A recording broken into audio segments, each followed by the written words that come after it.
لله توكلنا على الله. بغيت ندير معكم الشباك ديال اليوم ان شاء الله. عندي 2 كيلو تاع الدقيق، مسكه الحره، القرفه، معلقه، الخرقوم البلدي، الزعتر. عندي هنايا النافع وحبة حلاوه، القياس اللي بغى الانسان.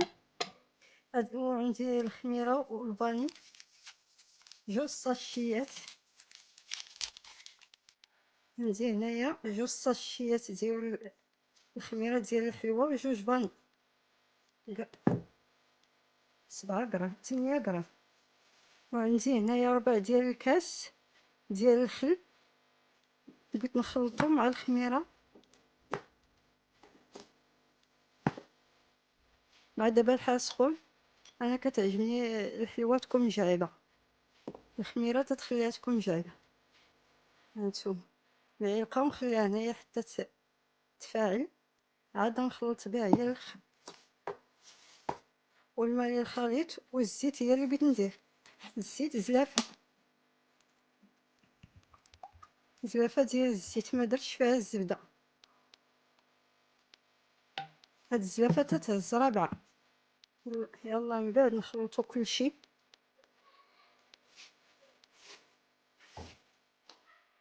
نخلطو النواشف مزيان ونزيد الزيت ونبقى نبسها. عفوا نسيت هذا الخليط تاع السيلو، خليت منه هاد شويه نزيدو حتى هو. فيه اللوز، فيه الزنجلان. المهم داك الخليط تاع اللوز والزنجلان والكاوكاو. جا كاس اللي بغا اختياري هذا. هانتوما البنات جاتني قصريه صغيره مع 2 كيلو تاع الدقيق، وتنقلبها في البانيو.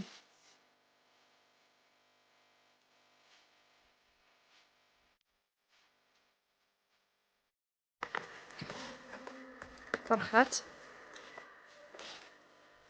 ندير كرات بحال هكا ونديرها في بلاستيك